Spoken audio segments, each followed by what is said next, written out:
the world what a real team Boston has. And these gentlemen are responsible for that. They're the real heroes. And when the blast happened, they don't run away, they run to it and do what they have to do. And I think this group of people had done more to bring our community together. I think we were able to show the country and the world what Boston and New England is made of. And it's really, we give so much thanks that we had people like this that serve us so well. And they brought us all together, and we feel a very special relationship. So what I'd like to do, you know, after we make our first pick, we've had a 19-year tradition of giving out jerseys, special game day jerseys. So,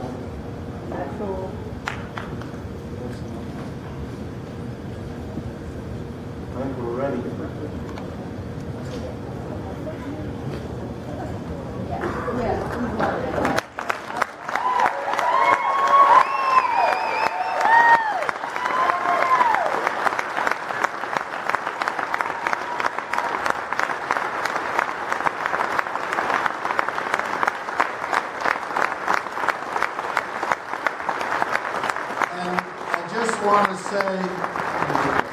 I just want to say a special thank you to all of our fans and a lot of you who are out here and I know contributed. Our family, within hours after this happened, within the first day, we committed a $100,000 match grant to the Boston One Fund. And I'm happy to announce right now that we will be contributing tomorrow $617,000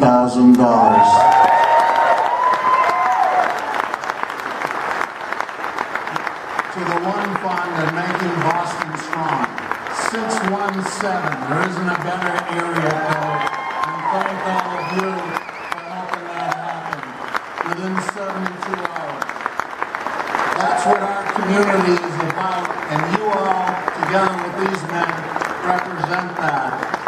And at this time, I'd like to call upon Superintendent-in-Chief Dan Linskey to say a few words.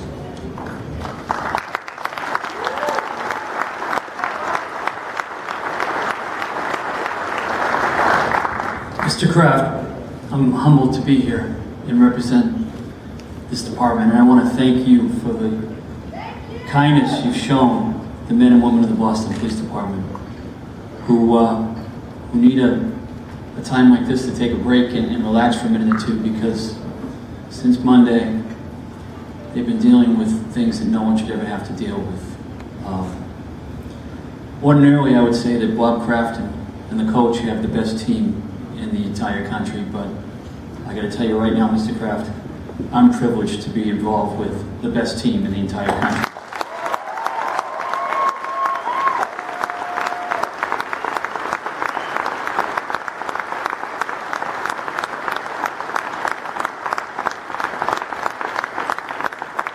Our team includes the men and women of the Boston Police Department, civilian and sworn, whether they were the officers who were down at the finish line, who when the bombs tore through and injured and killed our children, and injured and hurt our people, and tried to attack and kill our cops, they ran into harm's way.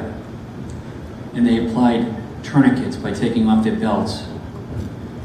And those officers were joined by other members of the team from the EMS side of the house who raced over, from the firefighters who raced over, from the medical professionals who raced over, from people in the stands that were enjoying a family day but had training or no training and just wanted to help. There were kids who were Iraq and Afghanistan veterans who were there watching the race but knew that they had been in combat and that they could help, and they jumped into the fray.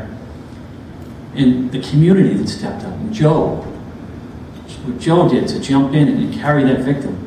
The community came together with us as a team, and it was phenomenal. Within 22 minutes, every victim was in a hospital. Every victim.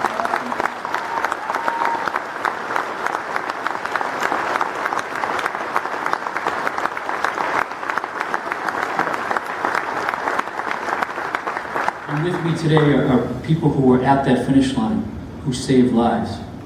And with me today are our bomb techs, who, when we were at the finish line, we were pretty sure that if the terrorists did what they usually do, they were going to get us in there to help victims and then detonate another bomb. And I put that on the radio. Be aware, we probably have additional devices here. And the officers kept coming. They didn't care. We had to get those people out.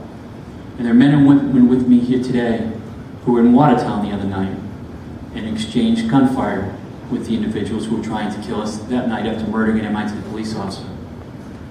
And they were men and women who were with me today who, since 6 in the morning till 7 at night, wore SWAT uniforms, carried heavy equipment, and went house to house, room to room, to make sure that women and children were safe and these animals could kill no more.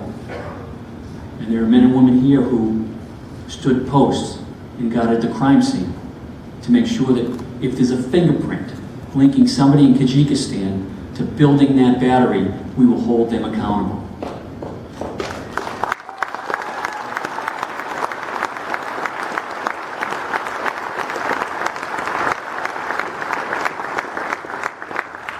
There were detectives with us here tonight who, as our investigation unfolded, we assigned out to do surveillance on subjects, signed them out to do surveillance on a house that we thought might be filled with explosives, and they approached the house and waited until the appropriate team to help out. There are civilian analysts here tonight that, as we were identifying suspects and running down leads, they went through thousands and thousands of computer databases to make sure we had accurate and good information.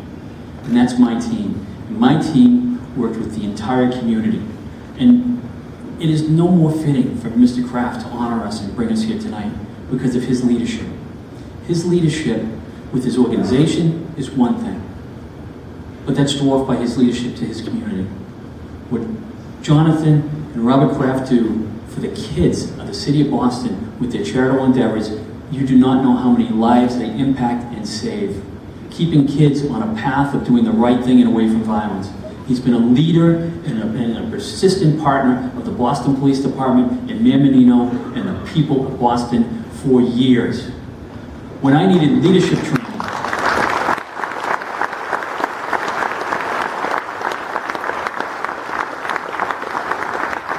and right now we're in a spotlight and a lot of people are doing a lot of amazing things to thank our officers for their bravery and their courage under fire. Mr. Kraft was doing that when there was no spotlight.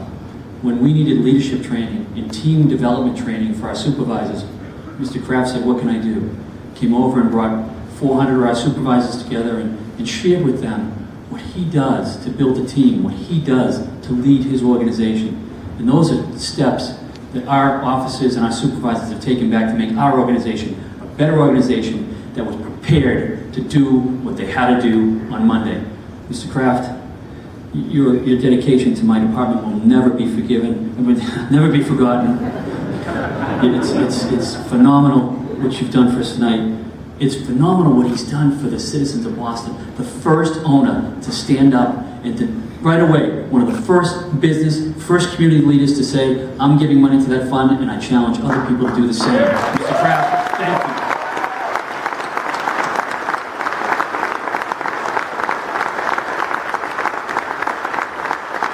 How lucky are we to have men like this taking care of supporting us, putting their lives on the line every day. It's nice to be able to say thank you to all of them. And thank all of you for inspiring us with the great support you have. And I promise you, come Saturday night at midnight, our team's going to be a lot better.